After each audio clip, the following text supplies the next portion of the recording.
Let's talk about your business. The Stephen A. profile is growing so much. You have the YouTube channel, you have the podcast, so many different things. Where do you want it to go? As far as it can take me. Sky's the limit. I'm not limiting myself. There's not a period to the sentence as far as I'm concerned. Let it flow as high and as far as it can go. I got my production company. I renamed it Straight Shooter after my book. My best-selling book in the New York Times, Straight Shooter, Memoir, Second Chances, and First Takes. That's the name of my media company now, Straight Shooter Media, Straight Shooter Productions. I'm trying to produce scripted and unscripted content, documentaries as well, sitcoms, drama series, film, engaging in film. I've got my podcast / YouTube show. I definitely want that to grow. I want to extend that to heights unknown, per se. I've only been doing it really, I say, about 22 months. I know that it was before that. But for the first year plus, there's no mercy. I wasn't allowed. It was no mercy. I wasn't allowed to use my name. I wasn't allowed to be on video. And so over the last 22 months, that's been allowed, and I've picked up over 1 million subscribers. And so I'm looking at it from that standpoint and making sure that grows while in the same breath, not having any intentions of departing from sports. I love sports every bit now as much as I have over the last 25 to 30 years. I'm in negotiations with ESPN. We'll see how that goes. And just continue to grind. Now, you've been talking about politics a bunch lately, so much so that people are polling you for the 2028 presidential election. Is that something that you're interested in, running for president in 2028? Zero interest. I love giving political commentary. I don't even consider it politics. I consider it social commentary. You're talking about my taxes. You're talking about health care.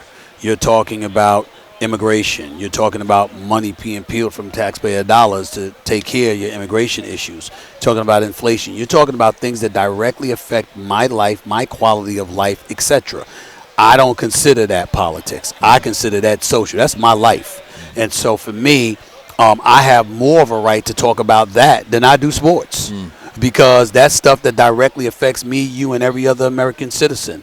And if you have a modicum of intelligence about the issues per se, and you have an opinion about it, and you know how to express it cogently and beyond, then you should go ahead and do it. And so that's been my approach to it. I didn't have any idea that it would resonate this way. I think that what has assisted it is that people see me talking about it on my podcast / YouTube show all the time. But you have to remember, when I did the deal, I wasn't allowed to talk about just sports, because if it was just a sports podcast, then ESPN would have had it. But because it's expanded beyond sports, I own and operate it 100%. And that's where that's why I got into pop culture, entertainment, and politics, because it's all I've ever wanted to do anyway. I've never wanted to be limited to sports. I've always had an aspiration to extend beyond. But people have gravitated to it. They like what they hear from me. I'm a centrist by nature. I don't believe in operating on the fringes. I don't like MAGA right, and I don't like the woke and the cancel culture on the left. I'm a centrist. And so to me, it's about a strong economy. It's about being fiscally conservative and socially liberal, but within reason. And so that's how I look at it. LGBTQ rights and all of that stuff, I'm in full support of that. But when transgender athletes, men, are transitioning to women and they're competing in female sports, that's a different animal to me. That's not just about LGBTQ rights. That's about prying on the rights of females out there everywhere who were born female, and they're at a decided disadvantage. One of the examples that I used, totally separate and apart from it to some degree, I used weed. I don't think people realize this. I believe weed is a performance enhancer. And they say, why would you say that? Because in big-time competition, we've been taught that some people have the nerves and some people don't. Some people, they got veins as cold as ice. Others, they get sweaty. Palms get sweaty, backsides get tight. They get a bit nervous. And they talk about how weed calms them down. Well, damn it, that's a performance enhancer. So I'm against that. You see what I'm saying? Because of that reason. So I think along those lines like that, and I understand that it may be a bit unconventional in other people's eyes, but I'm going to say what I say, knowing that at times I could be wrong, but I doubt it in most situations. And I'm going to be truthful and as honest as I possibly can be about where I stand. People have gravitated to that. They've seen me on Sean Hannity. They've seen me on Cuomo. They've seen me on CNN. They've seen me on MSNBC. They just saw me on Real Time with Bill Maher on HBO. But I've been doing this stuff for years. They're just taking notice now, and that's on them. So I'm going to tell you no, that I wouldn't be interested in running for office. I'd love to be on the presidential debate stage, going up against some of these candidates. And if I'd pay pay-per-view dollars to see it. And if you should, because if I was on stage with those damn people, the way they act on Capitol Hill, it would be must-see TV. Because you think Trump is going after them in the past, you don't know what I'd have in store for them. I'd be lurking and waiting. But in the end, it's not that I'm interested in being a politician. I like my life. I like my quality of life. I don't want that compromised. But if I make the kind of money that I know I have the potential to make, and my bag is secure, my quality of life is secure, and the American people came to me and they said, yo, we want you to be that candidate for the presidency of the United States, I would strongly consider it. I'm not going to lie.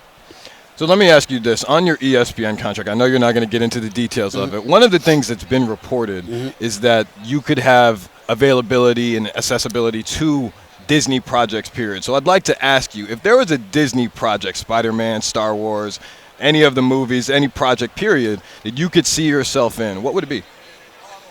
The Marvels, obviously all the Marvel movies, definitely so. But I haven't really thought about that because I would tell you that particular thing is not true. Okay. That's not something that's been discussed. What has been discussed, we've agreed to numbers months ago. Gotcha. It wasn't what was reported. It was wrong.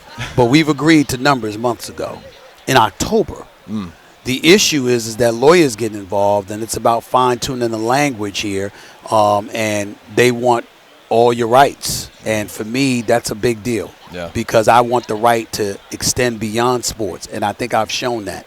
I'm like, at some point in time, and I'm not talking about ESPN here, I'm talking about the public. At some point in time, respectfully, when the hell are people going to open their eyes and see that I'm not joking? Yeah. I act on General Hospital. I'm talking politics and pop culture and entertainment, okay? I've got a couple of docuseries on ESPN Plus. I have my own production company. I completely 100% own and operate my own podcast and YouTube show. Yep. I built my studio out of my own pocket. Spent nearly $2 million with studio equipment and everything out of my pocket. This is what I've done. I'm like, at some point in time, you're looking at people and you just say, you know what? I'm sick and tired of talking to y'all asses because you ain't paying attention. You're not opening your eyes and see. I mean what I say, and I'm doing it. So it's not guessing. Yep. And in the end, I was able to go to ESPN and say, look, I'm not joking. Yeah. This is what I intend to do. And it is what I intend to do. And so we're working that out, and hopefully we'll reach an agreement sooner than later because we have been negotiating since June. But it is a long time. It's too damn long, to be quite honest with you. But Jimmy Pitaro is a great boss. He's been very, very good to me. He keeps his word, which is a very, very big thing to me. And, Bob Iger's my man. That's my guy. And so when you have two guys in those positions, being the character individuals that they are, feeling the way about me that they feel, it's pretty hard to imagine that a deal won't be reached. But it hasn't been yet. No way. But it hasn't been yet. And time's running out. Absolutely. So we'll see.